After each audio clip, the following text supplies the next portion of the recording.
James bond චිත්‍රපටිවල ඉන්න ඔත්තුකරුවන් වෙස්වලාගෙන යනවා ඔයත් දැකලා තියෙනවා නේද?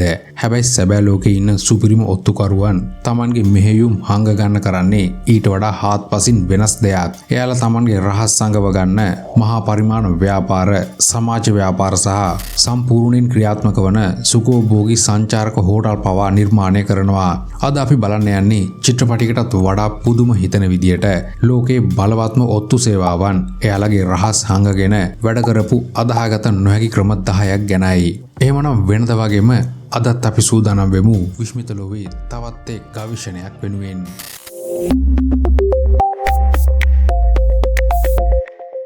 මේ කතාව සිද්ධ වෙන්නේ 1980 දශකයේ මුල් භාගයේදී. ඊශ්‍රායලයේ සුප්‍රසිද්ධ මොසාඩ් ඔත්තු සේවාව සූඩාන රජයට හොරෙන් එරට වෙරළ තීරයේ ලක්ෂරි ඩයිවින් රිසෝට් එකක් ආරම්භ කරනවා. ඔවුන් මේ සඳහා ස්විට්සර්ලන්ත සංචාරක සමාගමක ව්‍යාජ නමක් තමයි භාවිතා කරන්නේ. මේ හෝටලේ වැඩ කරපු මැනේජර්ලා, කුක්ලා සහ කිමුදුම් උපදේශකයන් කවුද කියලා ඇත්තටම දන්නවද? ඔවුන් මොසාඩ් සංවිධානයේ VIP ඔත්තුකරුවන්. දවල් කාලයේදී යුරෝපයෙන් ආපු සැබෑ සංචාරකයන්ට ඉතාම සුපිරි සේවාවක් සපයමින් එයාට කිමුදුම් ශිල්පයේ කියලා දීපු මේ ඔත්තුකරුවන් රාත්‍රී උදා වෙද්දී Tamanගේ සැබෑ මෙහෙයුම ක්‍රියාත්මක කරනවා. ඔවුන් රාත්‍රියේදී කිමුදුම් ඇඳුම් වෙනුවට රහසිගත හමුදා ඇඳුම් ඇඳගෙන සූඩානයේ හිර කරගෙන හිටපු දහස් ගණනක් අසරණ ඉතියෝපියානු යුදෙව් සරණාගතයින්ව රහසින්ම මුහුදු වෙරළට රැගෙන එනවා. එතන ඉඳන් ඊශ්‍රායල නාවික හමුදා නැව් සහ ගුවන් යාන මගින් ඔවුන්ව ආරක්ෂිතව ඊශ්‍රායලට පිටත් කරලා හරිනවා. මේ ඔපරේෂන් එකේ තිබුණු පුදුම හිතෙන දේ තමයි දේශීය බලධාරීන්ට කිසිම සැකයක් ඇති නොවෙන්න මේ ඔත්තුකරුවන් හෝටලේ නඩත්තු කටයුතු, රසවත් ආහාර සැකසීම සහ නැවේ යාන්ත්‍රික අලුත් වැඩියාව පවා උපරිමයෙන්ම සිදු කරපු එක. ඉතින් මේ හෝටලය කොච්චර සාර්ථක වුණාද කියනවනම් මේකේ නවතන් ගත්ත යුරෝපීය සංචාරකයන්ගෙන් හෝටලයට විශාල ආදායමකුත් ලැබුණා. Taman නතර වෙලා ඉන්නේ ලෝකේ භයානකම ඔත්තු බැලීමේ මධ්‍යස්ථානික කියලා ඒ සංචාරකයන් කිසිම කෙනෙක් දැනගෙන හිටියේ නැහැ. මේක තමයි ලෝක ඉතිහාසයේ සිනමාව සහ ඔත්තු සේවාව එකතු වෙලා කරපු භයානකම සහ පුදුමාකාරම මෙහෙයුම. 1979 අවුරුද්දේදී ඉරානයේ ඇතිවෙච්ච දරුණු දේශපාලන අර්බුදයත් එක්ක ඇමරිකානු තානාපති නිලධාරීන් 6 දෙනෙක් ටෙහෙරාන් නුවර තියෙන කැනඩා තානාපති කාර්යාලය ඇතුලේ රහසින් හැංගිලා ඉන්නවා. මේ අලව කොහොම හරි බේරගෙන රටින් පිට කරන්න ඇමරිකාවේ CIA ආයතනය ප්ලෑන් කරපු සුපිරිම සැලසුම උනේ මොකක්ද දන්නවද? බොරු ප්‍රොඩක්ෂන් හවුස් එකක් නිර්මාණය කරන එක තමයි ඔවුන් කරන්නේ. ඒ කියන්නේ චිත්‍රපටි නිර්මාණය කරන සමාගමක් ආරම්භ කරපු එක. ඉතින් මේ බොරු චිත්‍රපටිය ආගෝ කියලායි ඔවුන් නම් කරන්නේ. ආගෝ කියන්නේ අභ්‍යවකාශයේ පසුබිම් කරගත්තු චිත්‍රපටියක් කියලා තමයි එයාලා හැමෝටම අඟවන්නේ. ඉතින් මේ බොරුව ඇත්තක් කරන්න CIA ආයතනය හොලිවුඩ් වල ඉන්න දක්ෂතම මේකප් ශිල්පීන් සහ තිරපිටපත් රචකයින්ව රහසින් බඳව ගන්නවා. ඔවුන් කොච්චර සූක්ෂම වුණාද කියනවනම් හොලිවුඩ් වල සුප්‍රසිද්ධ වෙරියටි සහ ද හොලිවුඩ් රිපෝටර් සංග්‍රහවල මේ චිත්‍රපටි ගැන නිල දැන්වීම් පවා පළ කරනවා. ඒ ඉරාන රජයේ නිලධාරීන් මේ ගැන හෙව්වොත් ඒක ඇත්තක් කියලා ඔප්පු කරවන්නයි. ඉන්පස්සේ CIA නිලධාරීන් චිත්‍රපටයක් සඳහා සුදුසු ලොකේෂන් හොයන කණ්ඩායමක් විදියට වෙස්වලාගෙන ඉරානයට ඇතුල් වෙනවා. මෙයාලා අර හැංගිලා ඉන්න ඇමරිකානු රාජ්‍ය තාන්ත්‍රිකයන් 6 දෙනා හම්බ වෙලා ඔවුන්ට කැමරා ශිල්පීන්, ඇඳුම් නිර්මාණකරුවන් වගේ චරිත සහ අනන්‍යතාවයන් ලබා දෙනවා. ගුවන්තොටුපළෙන් කරන ප්‍රශ්න කිරීම වලින් බේරෙන්න චිත්‍රපටයේ පසුබිම් කතාවත් ඔවුන්ට කටපාඩම් කරවන්න CIA නිලධාරීන් කටයුතු කරනවා. සිනමා ශාස්ත්‍රයේ ඉන්න අය සාමාන්‍යයෙන් ටිකක් අමුතු විදිහට හැසිරෙන අමුතු වඩු බාණ්ඩ අරන් යන පිරිසක් නිසා ඉරාන ආරක්ෂක අංශවලට මෙයාලා ගැන ලොකුවට සැකයක් ඇති වෙන්නෙත් නැහැ. අන්තිමේදී මේ සීලු දෙනාම ඉරාන බලධාරීන්ගේ ඇස්වලට වැලි ගහලා බොරු ඩොකියුමන්ට් පෙන්නලා සාර්ථකව ටෙහෙරාන් ගුවන්තොටුපළෙන් ස්විට්සර්ලන්තය බලා පියාසර කරනවා. මේ අතිශය රහසිගත CIA මෙහෙයුම ගැන ලෝකයේ දැනගත්තේ අවුරුදු ගානකට පස්සේ රහසිගත ලේඛන ප්‍රසිද්ධියට පත් කිරීමත් එක්කයි. පසු කාලයක මේ අදාහ ගන්න බැරි සත්‍ය කතාව ආශ්‍රයෙන් හොලිවුඩ් වල ආගෝ නමින් විශිෂ්ට චිත්‍රපටයක් පවා නිර්මාණය වෙනවා. එන්ටර්ටේන්මන්ට් ෆීල්ඩ් එක ලෝකයේ ඉහළම අවදානමක් සහිත ඔත්තු මෙහෙයුමක් වෙනුවෙන් භාවිතා කළ සුපිරිම අවස්ථාවක් විදියට මේ ඔපරේෂන් එක ඉතිහාසයට එකතු වෙනවා. 1960 දශකයේ අගභාගයේදී න්‍යෂ්ටික මිසයිල් සහ අතිශය රහසිගත කේත ලේඛන ගොඩක් එක්ක සෝවියට් දේශයට අයිති සබ්මැරින් එකක් පැසිෆික් සාගරයේ ගිලිලා යනවා. සෝවියට් දේශයටත් කලින් මේ සබ්මැරින් එක මුහුදු පතුලෙන් ගොඩ අරගෙන මේක ඇතුලේ තියෙන රහස් හොයාගන්න ඇමරිකාවේ CIA ආයතනයට ලොකු උවමනාවක් එනවා. හැබැයි රුසියානුවන්ට සැක නොහිතෙන්න සාගරය මැද මෙච්චර ලොකු සබ්මැරින් එකක් ගොඩගන්නේ කොහොම කියලාද ඔයා හිතන්නේ? ඉතින් මේ අවදානම් සාගත වැඩේට CIA එකතු කරගන්නවා ඒ කාලේ ලෝක ප්‍රසිද්ධ ඇමරිකානු කෝටිපතියෙක් වුණු හොවර්ඩ් හියුස්ව. CIA ආයතනය සහ හොවර්ඩ් හියුස් එකතු වෙලා ග්ලෝමර් එක්ස්ප්ලෝරර් නමින් මහා පරිමාණී මුහුදු කැණීම් නෞකාවක් නිර්මාණය කරනවා. මෙයාලා ලෝකයට පෙන්වන්නේ මේ නැව හදන්නේ සාගර පතුලේ දින මැංගනීස් වගේ වටිනා ඛනිජ ද්‍රව්‍ය ගොඩගන්න යන වාණිජ ව්‍යාපෘතියකට කියලායි. හැබැයි මේ යෝධ නැව ඇතුලේ රහසිගතව නිර්මාණය කරලා තිබුණේ මුහුදු පතුලේ ගිලිලා ගිය අර යෝධ සෝවියට් සබ්මැරින් එක එකපාරින් ඉහළට උස්සලා තියාගන්න පුළුවන් අතිවිශාල යාන්ත්‍රික අඬුවක්. ඉතින් මේ මෙහෙයුම කොච්චර රහසිගතව සිද්ධ වුණාද කියනවා නම් නැවේ වැඩ කරපු සාමාන්‍ය සේවකයන් පවා හිතාගෙන හිටියේ Taman සම්බන්ධ වෙලා ඉන්නේ ඇත්තම ඛනිජ කැණීම් රැකියාවකට කියලායි. හැබැයි සෝවියට් දේශයේ ඔත්තු බැලීමෙන් නැව් මේ යෝධ ඇමරිකානු නැව දිහා නිරන්තරයෙන් බලාගෙන හිටියත් ලෝක ප්‍රසිද්ධ ව්‍යාපාරිකයෙක් වන හොවර්ඩ් හියුස්ගේ නම මේක පස්සෙන් තියෙන නිසා සහ වාණිජමය කැණීම් කටයුත්තක් විදිහට පෙනුන නිසා ඔවුන්ට කිසිම සැකයක් ඇති වෙන්නේ නැහැ. අන්තිමේදී ප්‍රොජෙක්ට් ඇසෝරියන් විදිහට හඳුන්වපු මේ අතිශය භයානක මෙහෙයුමෙන් සෝවියට් සබ්මැරිනේ කොටසක් සාර්ථකව ගොඩගන්න CIA ආයතනය සමත් වෙනවා. මහා පරිමාණ ප්‍රොජෙක්ට් එකක මුවාවෙන් ලෝක බලවතුන්ගේ ඇස් වහලා කරපු මේ මෙහෙයුම සීතල යුද ඉතිහාසයේ සිද්ධ වුණු අතිශය දැවැන්තම සහ වඩාත්ම සූක්ෂම සැලසුම් වලින් එකක් විදිහට අදටත් සැලකෙනවා. වියට්නාම යුද්ධය තිබුණු කාලේදී අග්නිදිග ආසියාවේ රහසිගත මිලිටරි මෙහෙයුම් සිදු කරන්න CIA ආයතනය විසින් එයා ඇමරිකා නමින් වාණිජ ගුවන් සේවයක් පවත්වාගෙන යනවා. තායිවානයේ මූලස්ථානය කරගත්ත මේ සමාගමට අතිවිශාල භාණ්ඩ ප්‍රවාහන යානා වගේම හෙලිකොප්ටර් විශාල ප්‍රමාණයකුත් තියෙනවා. පිටතින් බලන ඕනිම කෙනෙකුට දකින්න ලැබුණේ මේ සමාගම රජයේ සහ පෞද්ගලික සේවා සපයන සාමාන්‍ය ගුවන් සමාගමක් විදියටයි. හැබැයි ඇත්තටම මේ එයා ඇමරිකා ගුවන් සේවය කළේ මාරාන්තික මෙහෙයුමක්. ඇමරිකානු හමුදාවලට නිල වශයෙන් ඇතුල් වෙන්න අවසර නැති. එහෙමත් නැත්නම් ඇමරිකාව Tamanගේ මැදිහත් වීම ප්‍රතික්ෂේප කරපු ලාओසය, වියට්නාමය සහ කාම්බෝජය වගේ රටවල රහසිගත කලාපවලට ඔත්තුකරුවන් යුද උපකරණ සහ සරණාගතයන් ප්‍රවාහනය කරන එකයි. මේ සමාගමේ සේවය කරපු දක්ෂ ගුවන් නියමුවන්ට සිද්ධ වෙනවා වනාන්තර සහ කඳුකොර මැද තියෙන ගොඩක් පොඩි තාරවත් දාලා නැති රන්වේ වලට Tamanගේ යානා ගොඩ බස්සන්න. ඉතින් CIA එක මේ වගේ පෞද්ගලික ගුවන් සමාගමක් වගේ වැඩ කරන්න ප්‍රධානම හේතුවක් තියෙනවා. ඒ හේතුව තමයි බැරි වෙලා හරි සතුරු රටකදී මේ ගුවන් යානයක් කඩා වැටුණොත් හරි සතුරන් අතර පත් වුණොත් හරි ඒක අපේ හමුදාව එකක් නෙවෙයි පෞද්ගලික සමාගම එකක් කියලා පාසුවෙන් ඇඟ බේර ගන්න පුළුවන් එක. හැබැයි කාලයත් එක්ක මේ සමාගම තවත් සේවකයන් දහස් ගණනක් බඳවගෙන සාමාන්‍ය ව්‍යාපාරයක් වගේම පෙනී ඉන්නවා. ඉතින් මේ ගුවන් සමාගමේ ඇත්ත ලෝකයට හෙළි වෙන්නේ වියට්නාම යුද්ධය අවසන් වුණාට පස්සේයි. මහා පරිමාණ යුද සහ ඔත්තු මෙහෙයුම් වහගන්න ආයතනික ව්‍යුහයන් කොච්චර දුරට භාවිතා කරන්න පුළුවන්ද කියන එකට ලෝක ඉතිහාසයෙන් ලැබෙන හොඳම උදාහරණයක් තමයි මේ එයා ඇමරිකා කියන්නේ. හිතන්න ඔයාගේ රටේ ආරක්ෂාවට අදාළ අතිශය රහසිගත මිලිටරි හරි රාජ්‍ය තාන්ත්‍රික පණිවිඩ හරි යවන්න මිල අධික සුපිරි තාක්ෂණික යන්ත්‍රයක් මිලදී ගන්නවා. හැබැයි මේ යන්ත්‍ර හැදුවේ සතුරාට ඔබේ රහස් එක පිට එක කියවන්න නම්. ඔව් ලෝක ඉතිහාසයේ සිද්ධ වුණු දරුණුම තාක්ෂණික පාවාදීම තමයි දැන් අපි වාට කියන්නේ. දශක ගණනාවක් තිස්සේ ස්විට්සර්ලන්තයේ තිබුණු ක්‍රිප්ටෝ AG කියන සමාගම ලෝකයේ රටවල් 120කට වඩා වැඩි ප්‍රමාණයකට මෙන්න මේ වගේ රහස් කේත දනවන මැෂින් විකුණනවා. ඉතින් ස්විට්සර්ලන්තය කියන්නේ ලෝක දේශපාලනයේදී දේශපාලනික මධ්‍යස්ථ වගේම ඉතා ඉහළ තාක්ෂණයක් තියෙන රටක් නිසා ලෝකේ හැම රජයක්ම මේ සමාගම ඇස්පියාගෙන විශ්වාස කරනවා. හැබැයි ඒ අහිංසක රටවල් වල කිසිම කෙනෙක් දැනගෙන හිටපු නැති බිහිසුණු රහසක් තියෙනවා. ඒක තමයි මේ ක්‍රිප්ටෝ AG සමාගමේ ඇත්ත අයිතිකරුවන් උනේ ඇමරිකාවේ CIA ආයතනය සහ බටහිර ජර්මනියේ BND ඔත්තු සේවාව කියන එක. ඔපරේෂන් රුබිකෝන් විදිහට හැඳින්වුණු මේ මෙහෙයුම යටතේ CIA එක මේ මැෂින් වල තියෙන සොෆ්ට්වෙයාර් වල හිතාමතාම පොඩි බග් කේස් හදලායි තියෙන්නේ. මේ හේතුව හින්දා මැෂින් ගත්ත රටවල් Tamanගේ ආරක්ෂක අංශවලට යවන රහස් පණිවිඩ ඇමරිකානු සහ ජර්මනු ඔත්තු සේවාවන් වලට කිසිම මාංශයක් නැතුව සජීවීව කියවීමේ හැකියාව ලැබෙනවා.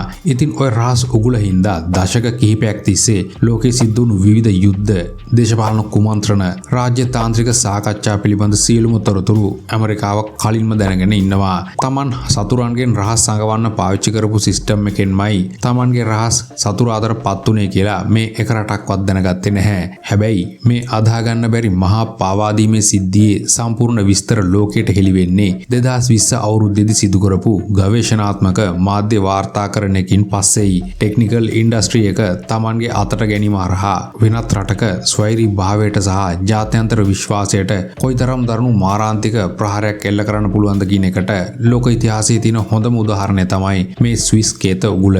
ලෝකයේ අංක 1 සතුරා වෙලා හිටපු ඔසාමා බින් ලාඩන්ව කොටු කරගන්න CIA ආයතනය ලෝක සෞඛ්‍ය සංවිධානය පවා ෂොක් කරපු අමුතුම ක්‍රමයක් පාවිච්චි කළා කිව්වොත් ඔයා විශ්වාස කරනවද?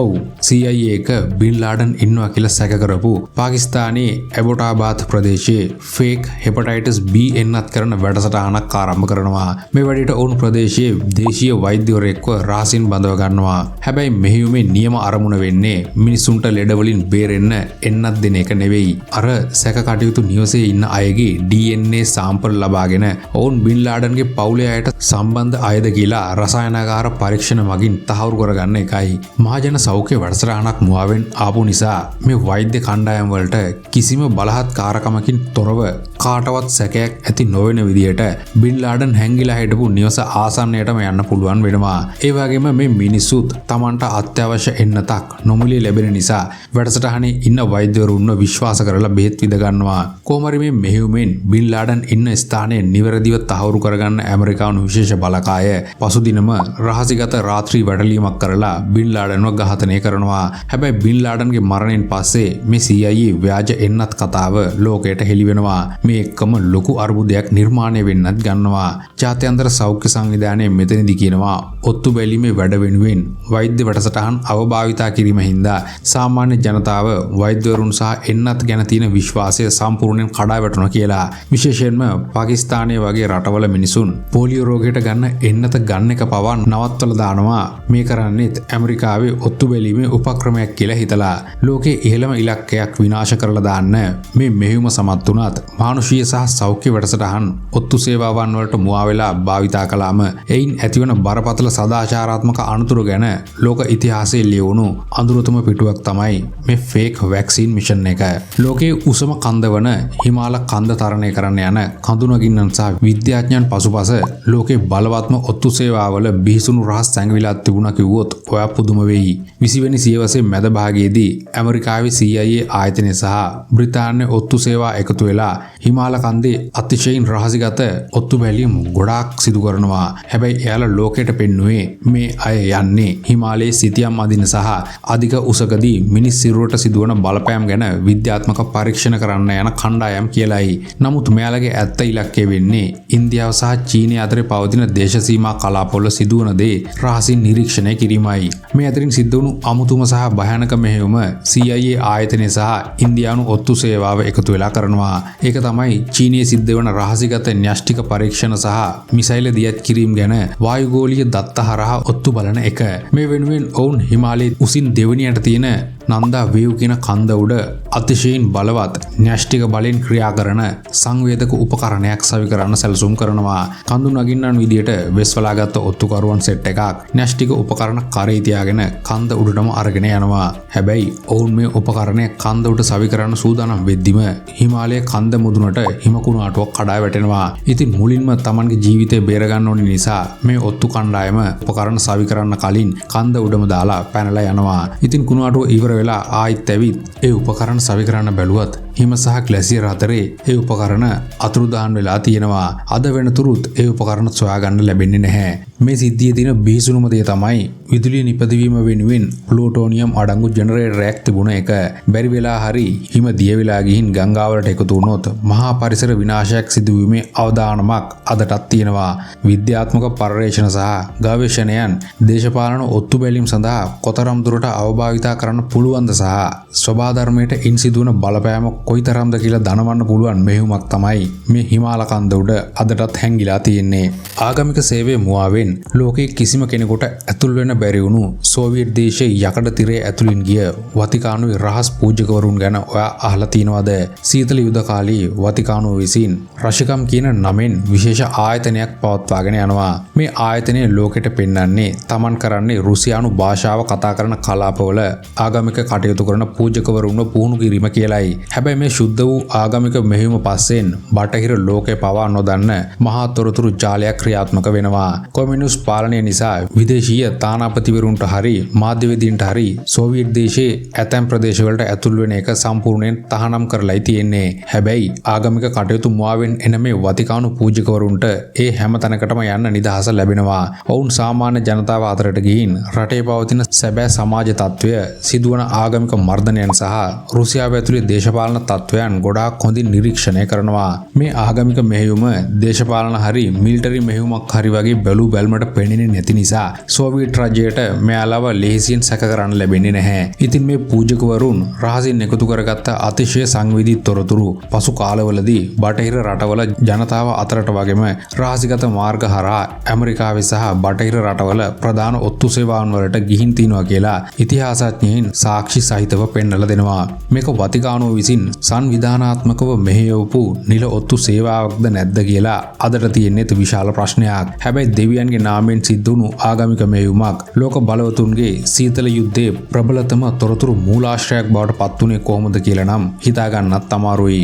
ඔයාගේ අල්ලපු ගෙදර ඉන්න හැමදාම උදේට ඔයාට hina වෙලා සුබපතන සාමාන්‍ය රස්සාවක් කරන දරුවෝ ඉන්න ආදරණීය අසල්වැසියා ඇත්තරම ඔයා විනාශ කරන්න ආපු සුපිරි ඔත්තුකරුවෙක් කියලා කිව්වොත් ඔව්, සීතල යුද්ධ කාලයේදී සෝවියට් දේශයේ KGB ඔත්තු සේවාව විසින් ඉලීගල්ස් නමින් අතිශය දීර්ඝකාලීන රහසිගත වැඩසටහනක් ක්‍රියාත්මක කරනවා. මේකෙදි සිද්ධ වෙන්නේ රුසියානු ඔත්තුකරුවන් බටහිර රටවල් වල මියගිය සාමාන්‍ය පුද්ගලයන්ගේ අනන්‍යතාවයන් හොරකම් කරලා ඇමරිකානු පුරවැසියන් වගේ ජීවත් වීම ආරම්භ කරන එක. මෙයාලා බටහිර රටවල සාමාන්‍ය රැකියා කරන්න ගන්නවා. සමාජ ශාලාවල සමාජිකයන් වෙනවා. ගොඩාක් පුදුම හිතෙන දේ තමයි මේ ඔත්තුකරුවන් ඇමරිකාවේ කාන්තාවන් විවාහ කරගෙන දරුවන් පවා හදනවා. හැබැයි මේ ඔත්තුකරුවන්ගේ දරුවන්වත් එයාලගේ හොඳම යාළුවන්වත් අවුරුදු ගානක් යනකන් දැනගන්නේ නැහැ තමන්ගේ දෙමව්පියන් රුසියානු ඔත්තුකරුවන් කියලා. රාජ්‍ය තාන්ත්‍රික නිලධාරීන්ට ලැබෙන ආරක්ෂාව ඔවුන්ට ලැබෙන්නේ නැහැ. හැබැයි මේ හේතුව නිසා තානාපති කාර්යාලවල ඉන්න අය දිහා බලනවා වගේ සැකයෙන් මොවුන් දිහා බලන්න ඇමරිකානු ආරක්ෂක අංශ කටයුතු කරන්නේ නැහැ. මේ නිසා ඔවුන් කාටවත් සැකයක් එන්නේ නැතිව රාත්‍රී කාලයේදී වුණත් රහස් කේත සහ රේඩියෝ තරංග මාර්ගයෙන් මොස්කව් නුවර සිටින තමන්ගේ ප්‍රධානීන්ට ඇමරිකාවේ අතිශය රහසිගත තොරතුරු ලබා දෙනවා. කොහොම හරි මේ මහා බොරුව ලෝකයට හෙළි වෙන්නේ 2010 අවුරුද්දේදී. ඇමරිකාවේ සාමාන්‍ය නගරවල දශක ගණනාවක් පුරාවට වැසියන් විදිහට පෙනී ඉඳමින් ඔත්තු බලපු රුසියානු නියෝජිතයන් පිරිසක් FBI ආයතනය විසින් එක්වරම වැටලීමක් සිදු කරලා අත්අඩංගුවට ගන්නවා. ඔය විදිහට අවුරුදු ගාණක් තිස්සේ තමන්ගේ ඇත්ත භාෂාව මව් රට සහ නෑදෑයන් අමතක කරලා දාලා වෙනත් රටක සාමාන්‍ය වැසියෙක් විදිහට රංගනයකේ දෙන්න මේ ඔත්තුකරුවන්ට විශාල ඉවසීමක් සහ විනයක් තිබුණා. ලෝක ඉතිහාසයේ දිහා බලද්දී අපිට තේරුම් යන එක දෙයක් තියෙනවා. ඒක තමයි සාමාන්‍ය පුද්ගලයෙක් විදිහට ජීවත් වෙනවා කියන දේ තමයි ලෝකයේ හොඳම විශ්වලා ගැනීම වෙන්නේ කියන එක. මේක තමයි මොලේට ගැට වැටෙන සුපිරිම ප්ලෑන. හිතන්න, ඔයාගේ හොඳම යාළුවා වගේ රඟපාන කෙනෙක් ඔයාට ලස්සන බර්ත්ඩේ ගිෆ්ට් එකක් දෙනවා. ඔයා ඔයාගේ කාමරේ මැදම එල්ලලා තියාගන්නවා. හැබැයි ඒ තෑග්ග ඇතුලේ ඔයා කාටවත් කියන්නේ නැති රහස් හැම එකක්ම අහගෙන ඉන්න අමුතුම උපකරණයක් හැංගිලා තිබුණොත් ලෝකේ බලවත්ම රටවන ඇමරිකාවට රුසියාව විසින් දශකයකට ආසන්න කාලයක් තිස්සේ කළේ මෙන්න මේ වගේ වැඩක්. 1945 අවුරුද්දේදී දෙවැනි ලෝක යුද්ධය අවසන් වීමෙන් පස්සේ මිත්‍රත්වය සංකේතවත් කරන්න සෝවියට් දේශයේ පාසල් ළමයින් කණ්ඩායමක් එකතු වෙලා මොස්කව් නුවර හිටපු ඇමරිකානු තානාපතිවරයාට අලංකාර විදියට ලීයෙන් කැටයම් කළ ඇමරිකානු රාජ්‍ය ලාංඡනයක් තෑගි කරනවා. මේක ඉතාම ලස්සන තෑග්ගක් නිසා තානාපතිවරයා තමන්ගේ නිල කාර්යාලයේ බිත්තියේ ගොඩාක් ආඩම්බරෙන් එල්ලලා තියෙනවා. හැබැයි මේ ලී කැටයම ඇතුලේ ඇමරිකානුවන් හීනකින්වත් නොහිතපු අතිශය දියුණු රහස් ශ්‍රවණ උපකරණයක් හංගලයි තියෙන්නේ. පසු කාලයකදී මේ උපකරණයට ලෝකවාසීන් තිබ්බ නම තමයි The Thing. එහෙමත් නැත්නම් අමුතු වස්තුව. මේක නිර්මාණය කරලා තියෙන්නේ ලෝක ප්‍රසිද්ධ සෝවියට් නව නිපැයුම්කරුවෙක් වන ලියොන් තෙරමින්. ඉතින් මේ උපකරණයේ තිබුණු බිහිසුණුම දේ මොකක්ද දන්නවද? මේකට ක්‍රියාත්මක වෙන්න කිසිම බැටරියක්වත් කරන්ට් ලයින් එකක්වත් කොටින්ම කිසිම බල ශක්තියක්වත් තිබුණේ නැහැ. බැටරිය නැති නිසා ඒ කාලේ ඇමරිකාව ළඟ තිබුණු කිසිම බ්‍රේඩා උපකරණයකට මේක අහුුනේත් නැහැ. එතකොට මේ උපකරණය වැඩ කළේ කොහොමද? තානාපති කාර්යාලයට ආසන්නයේ තිබුණු සෝවියට් ඔත්තු සේවා ගොඩනැගිල්ලක ඉඳලා විශේෂ රේඩියෝ තරංග මේ ලාංඡනයේ දිහාවට ඔවුන් එවනවා. ඒ තරංග වැදුණු ගමන් ලී ලාංඡනයේ ඇතුලේ තිබුණු කුඩා පටලයේ ක්‍රියාත්මක වෙලා කාර්යාලය ඇතුලේ කතා කරන සෑම දෙයක්ම නැවත රුසියානුවන් වෙත දෝංකාරය දෙනවා. වසර 7ක් පුරාවට ඇමරිකාවේ අතිශය රහසිගත රාජ්‍ය තාන්ත්‍රික සාකච්ඡා යුද සැලසුම් හැමදේම සෝවියට් දේශයේ කිසිම මාංශයක් නැතුව අහගෙන ඉන්නවා. අන්තිමේදී 1952 අවුරුද්දේදී බ්‍රිතාන්‍ය සහ ඇමරිකානු තාක්ෂණික ශිල්පීන්ගේ දැඩි පරීක්ෂාවන් නිසා මේ අద్භූත උපකරණය අහම්බෙන් වගේ ඔවුන්ට හොයාගන්න ලැබෙනවා. ලෝකයේ ඔත්තු බලන ඉතිහාසයේ තාක්ෂණික වශයෙන් සිදු කළ විශිෂ්ටතම සහ කපටිම මෙහෙයුමක් විදියට මේ සිද්ධිය ආදරත් සැලකෙනවා.